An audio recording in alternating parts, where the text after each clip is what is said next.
भारत सरकार लगातार जो है किसानों को अन्न देवता यानी कह सकते हैं अन्नदाता कहते आ रही है। इसी अन्नदाता को देखते हुए आज भारत सरकार जो है खास तौर पे जो एमएसपी यानी मिनिमम सपोर्टिंग प्राइस जो 1969 से लगातार दी जा रही है, चूंकि आप सभी को पता होनी चाहिए और मैंने लेक्चर में जैसा कि आपको क्लासेज में बताया भी है कि जब 1965 में भारत में 100 साल का एक बहुत बड़ा अकाल पड़ा था। 1962 में भारत चाइना युद्ध हुई और 1965 में भारत और पाकिस्तान का युद्ध हुआ। और उसी के दौरान जब 1965 में अकाल पड़ी तो भारत के पास जो खाद्यान्न की जो आपूर्ति थी वो बहुत चुनौतीपूर्ण बचा था।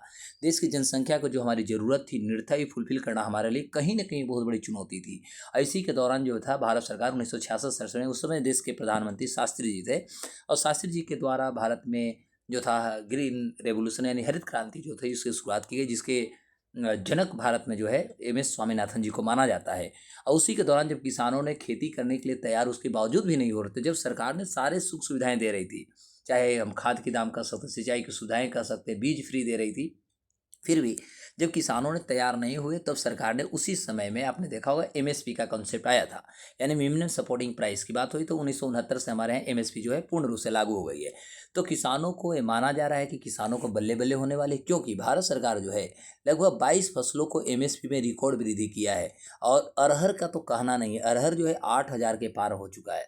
तो नमस्कार दोस्तों, आज हम बात करेंगे एमएसपी में जो सरकार ने वृद्धि की है, कितने फसलों पर वृद्धि की है, सारी चीज़ों को देखेंगे। तो किसानों की आय में वृद्धि करने के लिए केंद्र सरकार जो है कहीं ना कहीं तत्पर है, सक्रिय है। और कृषि एवं किसान जो हमारा कल्याण मंत्री जी हैं श्री रामनाथ ठाकुर जी ने उन्होंने राज्यसभा में एक जानकारी दी है। और जानकारी के अनुसार कहा गया है कि सरकार जो है वो खरीफ और रबी के जो वाणिज्यिक सहित लगभग 22 अधिदेशी जो फसल हैं उनके न्यूनतम समर्थन मूल्य यानी एमएसपी में लगातार बढ़ोतरी की है। अरहर दाल का 8,000 रुपये प्रति क्विंटल तक ये पहुंच चुका है, जो कि अभी तक का सबसे रिकॉर्ड ऊंची दर यदि है तो आपका अरहर दाल की है। क्योंकि देखा जाए तो मैं आपको बता दूं कि लगभग 2013 में या 2013 के मुकाबले देखिएगा तो आज सारे जो कृषि बजट है इसको भी 6 गुना बढ़ा दिया गया है। तो सरकार जो है राज्यों के प्रयासों में मदद के लिए लगातार कदम भी बढ़ा रही है। कृषि एवं किसान कल्याण जो विभाग हमारी है उसके लिए बजट जो है 2013-14 में जहां 21,933.50 करोड़ थी, वहीं 2025-26 में बढ़ा करके 1,37,756.55 करोड़ रुपया हो चुका है। सोचने वाली बात है कि पहले की अपेक्षा 13-14 की अपेक्षा 25-26 में देखिए कितना गुना हुआ है। और जहाँ पर 21,933 वहीं 1,37,756.55 करोड़ रुपया कर दी गई है। तो यह बजट किसानों की भलाई और कृषि के क्षेत्र में समग्र विकास के लिए कहीं न कहीं योजनाओं को समर्पित करेगा। अब मैं आपको बता दूं कि जो सरकार की योजना है तो किसानों के लिए चलाई जा रही जो प्रमुख योजना है थोड़ा उनके पर हम फोकस कर लें। तो छोटे और जो सीमांत किसान हैं, चूँकि हमारे भारत में 82% से अधिक जो किसान और सीमांत हैं, तो उनकी आमदनी को बढ़ाने के लिए सरकार जो है तत्पर है। योजनाएं भी शुरू की, जैसे प्रधानमंत्री किसान सम्मान निधि, इसके माध्यम से किसानों को 3 किस्त में साल में 6,000 रुपये सरकार जो होती है वित्तीय सहायता प्रदान करती है। वहीं प्रधानमंत्री किसान मानधन योजना भी लाई गई है। प्रधानमंत्री फसल बीमा योजना, यदि किसी कारणवश आपका कह सकते हैं प्राकृतिक या अन्य कारण से यदि आपका फसल बर्बाद हो जाता है तो सरकार जो उसकी बीमा करती है। और जो भी एक कह सकते हैं मिनिमम जो रेट होता है सरकार आपको देती है। एक तरह से कह सकते हैं कि आपका कंपनसेशन यानी जो आपका क्षतिपूर्ति होती है उससे अनुपात में सरकार आपको देती है। संशोधित ब्याज छूट योजना भी सरकार ने लाई है। कृषि और संरचना निधि भी लाई गई है और 10,000 नए एफपीओ का भी गठन किया जाएगा। तो राष्ट्रीय मधुमक्खी पालन मिशन जो लाई गई है, नमो ड्रोन दीदी योजना के साथ साथ राष्ट्रीय प्राकृतिक खेती मिशन और प्रधानमंत्री आशा योजना, एग्रीश्योर, पीडीएमसी, एसएमएएम और वीकेवीआई, एसएचएफएस, सीडीपी, ऐसे बहुत सारी जो है सरकार 10 से अधिक जो है देश में योजनाएं चला रही है। और सभी योजनाओं को चलाने के पीछे एकमात्र उद्देश्य है कि देश के किसानों की आय में समृद्धि करना या विकास करना है। एमएसपी की बात करें तो वर्ष दर वर्ष देखिएगा तो 2021-22 से 2025-26 में कितनी बढ़ी थोड़ा देख सकते हैं आप। तो जहाँ पर 2021 में तुअर यानी अरहर का दाम जो था 6300 रुपये केजी थी, है ना, 6300 रुपये क्विंटल था, वह अब 8,000 रुपये क्विंटल हो चुका है, यानी 1,700 रुपया की वृद्धि हुई है।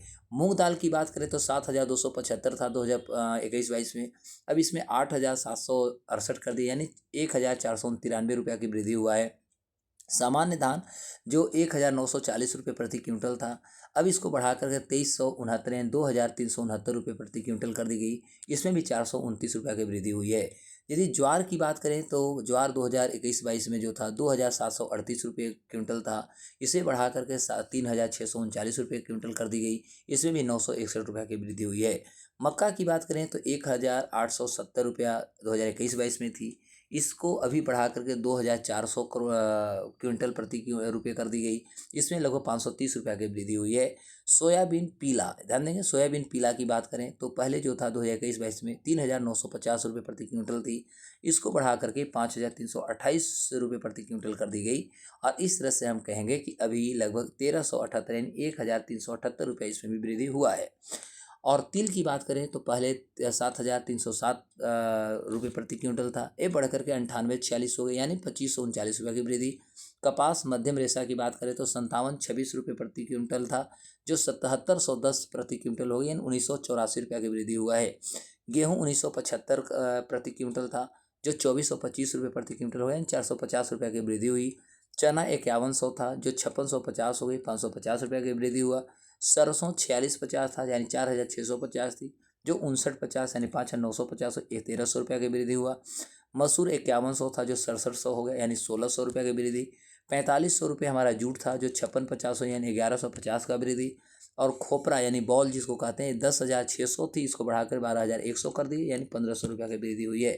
तो लगातार हम कह सकते हैं कि जो फसल है, ये फसल के जो MSP है, सरकार जो भी तय की, इसमें लगातार इसमें वृद्धि हुई है। और इससे ऐसा माना जा रहा है कि किसानों को जो है बल्ले बल्ले होगा। किसानों के जो आय के वृद्धि के लिए जो सरकार प्रगतिशील कहीं ना कहीं रही है, अपने आश्वासन जो देते रही है, इसको कहीं ना कहीं बढ़ाने की हर संभव सरकार भी कोशिश कर रही है।